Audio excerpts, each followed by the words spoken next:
Bom dia, meus amigos e amigas, trabalhadores, trabalhadoras que assistem o canal diário do Cinegrafista.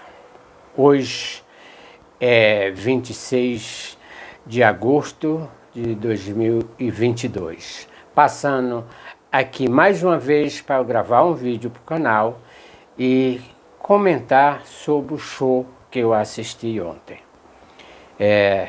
E não só eu, como o Brasil inteiro e o mundo, pois a repercussão a esse respeito é muito grande. Bem, mas antes disso gostaria que vocês, por gentileza, se inscrevessem no canal, aperta o sininho de notificação, deixa seu like, compartilhe esse vídeo se gostar do conteúdo com seus amigos, suas amigas, com seus vizinhos, enfim, com todas as pessoas que você vai ter contato. Então, vamos ao que interessa. Olha, eu ontem lembrei de uma frase quando eu estava na Unifesp fazendo curso de Educação Física. O reitor da universidade, no final do curso, ele falava para os alunos, e eu não sei por qual motivo, mas entrou política no meio. E ele falava da seguinte forma, que existia duas pessoas neste país que ele tinha uma imensa admiração. Um era muito inteligente e o outro era muito intelectual. E ele estava falando de dois políticos. E esses dois políticos que ele estava se refletindo, ele deu o nome. Um se chamava muito inteligente, era o Lula, e o outro intelectual era o Ciro Gomes. E por que eu estou comentando isso? Eu estou comentando porque, na realidade, depois da entrevista do Lula ontem, hoje de manhã e ontem mesmo, eu assistindo muitos comentários, escutando, lendo, muitos comentários desde a vez passada, quando houve a entrevista do Ciro, é o seguinte: depois da entrevista, alguém perguntou por que o Ciro era uma pessoa tão inteligente ou intelectual e só tinha 7%. E os eleitores do Ciro responderam que era porque as pessoas eram burras. Bom, eu quero dizer que eu não sou burro, eu não voto no Ciro, apesar de ser sobralense, tá? Conheço muito bem o Ciro, conheço muito bem o Bolsonaro e conheço muito bem o Lula.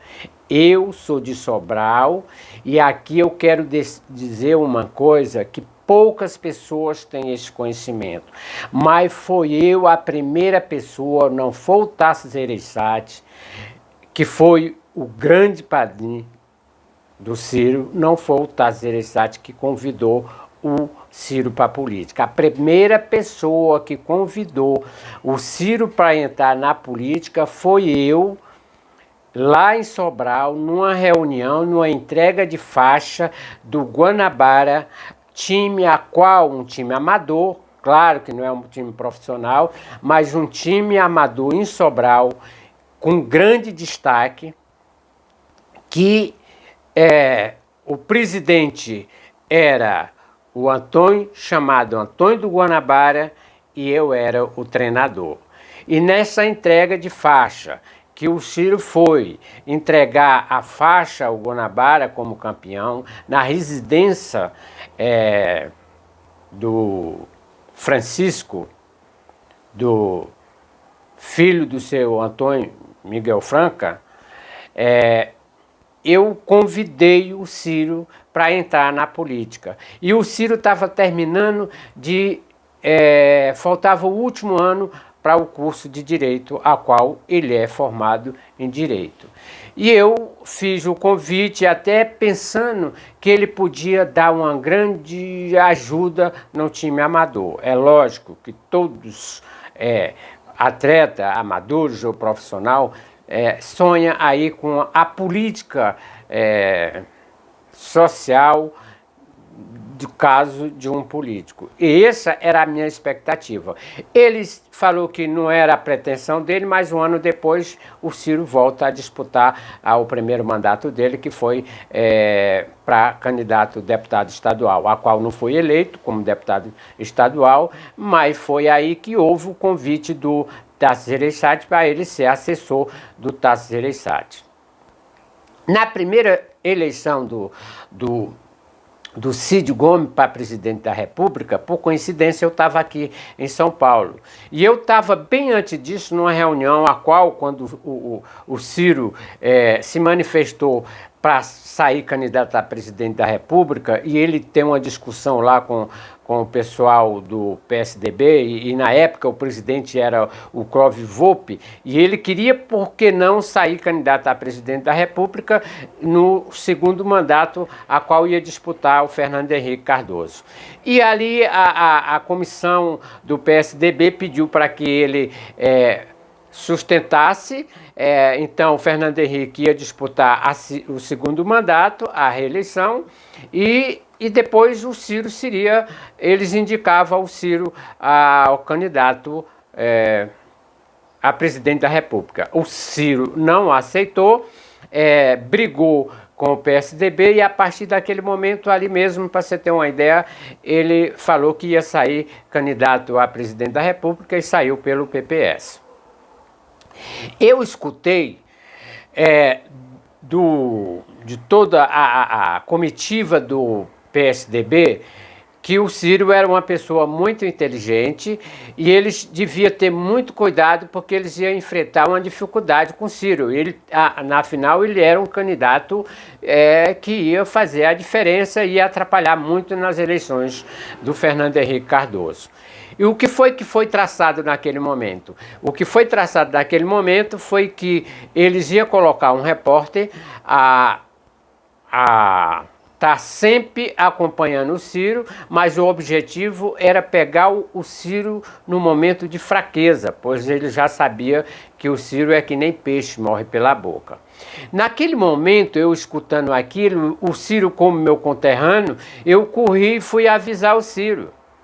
E naquele momento também eu já entregava um projeto, que eu estava aqui em São Paulo, já como organizador de evento, eu entreguei um projeto para o Ciro Gomes. E o que aconteceu? O Ciro não me ouviu. Por coincidentemente, no primeiro mandato e no segundo mandato, o Ciro, a votação do Ciro foi aí, volta 13%. De lá para cá, o Ciro só vem caindo. Então eu gostaria... neste momento agora, aproveitar e pedir ao Ciro que ele lembrasse de uma coisa. Ele teve a grande oportunidade com Lula.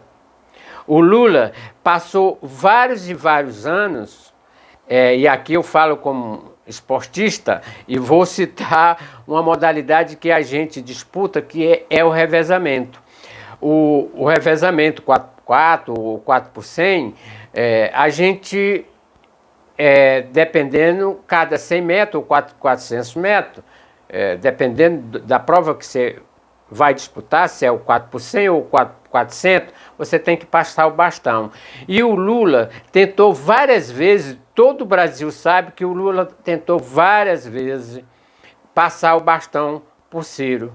Só que o Ciro, sempre na hora certa, que você tem que se posicionar numa hora certa para você pegar o bastão, o Ciro sempre estava no momento em local errado. E ele desperdiçou. E até hoje, para você ter uma ideia, o Ciro está procurando este bastão do Lula e não encontra. O que acontece? Entra já outro atleta que ninguém nem esperava. Mas como?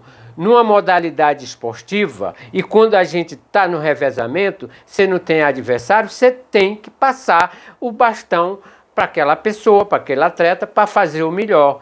E é o que o Lula está fazendo agora com Geraldo Alckmin.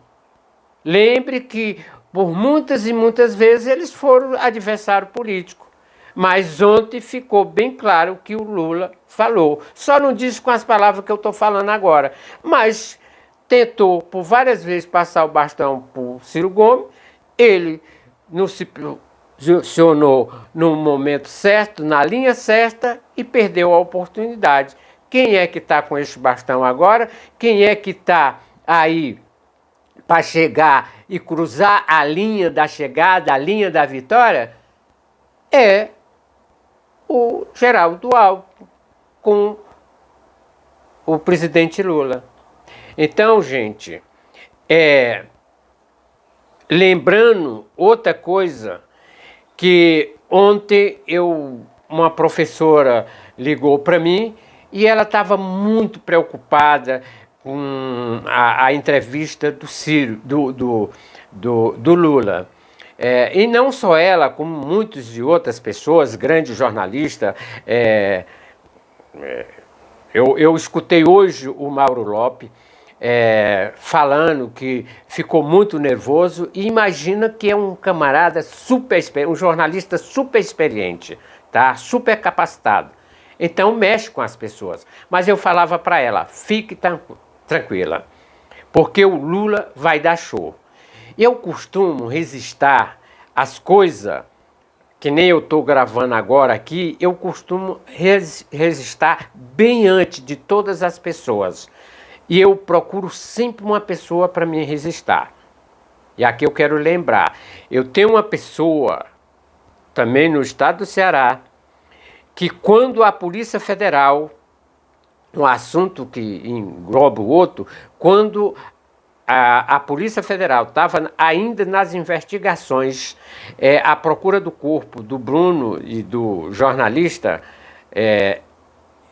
e que ainda não tinha encontrado, eu já fazia uma gravação através do celular e está registrado. Eu falava para ela, eles já estão mortos, isso está registrado. Então é bom que a gente resiste a essas coisas, tá? Então é um pouquinho da história, tá? Eu, apesar de não ser formado em historiador, a minha área é educação física, a minha área é jornalista, mas não impede da gente gravar e ficar na memória e repassar para as pessoas no momento certo, tá? Então, é isso que eu falei, e com quem a gente possa aprender isso. Eu assisto muito, todo dia, eu assisto muito o Reinaldo Azevedo, o É da Coisa. Assisto outros canais, mas ele eu assisto, porque é um aprendizado. Então, se alguém puder, e aqui eu digo, mando um recado, Reinaldo, parabéns, porque tu é uma pessoa e um jornalista que antes de acontecer tu já fala, e até o Supremo Tribunal Federal, ele, até as Forças Armadas, muitas das vezes, atende o teu conselho. Mas aonde é que a gente vai buscar isso? A gente vai buscar isso nisso que vocês estão vendo aqui atrás, tá? Leitura, lê, e é o que ele fala. Uma pessoa que conhece muito sobre código de lei, muito, talvez mais do que certo jurista. Por quê? Porque lê, tá? Então, este é meu incentivo, este é meus comentários e é o que eu posso falar para vocês, tá?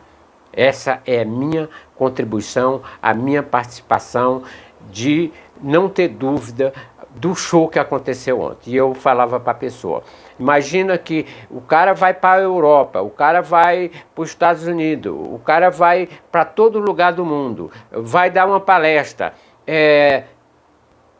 dá um show. Qual era o medo que ele tinha de estar perante ali, por exemplo, dois profissionais, sem fora de dúvida. Não estou aqui para citar as falhas dele, mas são dois profissionais de peso na nossa mídia profissional no Brasil. Mas por que o Lula ia ter medo? E prova está aí, deu o sou. Tanto que eu tornei falar bem antes para uma pessoa que ia bombar, e está aí bombando. Então, meus amigos, é isso, é a minha participação, é o que eu posso falar para vocês, as minhas contribuições para os nossos brasileiros, e principalmente aqueles que ainda estão em dúvida agora, no dia 1º de outubro, para decidir o futuro do nosso país. Mas o recado foi dado. O recado foi dado ontem e o recado está sendo dado aqui por mim. Um abraço, não esqueça de se inscrever no canal, para que o YouTube possa entender, reconhecer a relevância, o conteúdo e a gente trazer as notícias aqui para vocês. Um beijo a todos e vamos para a vitória.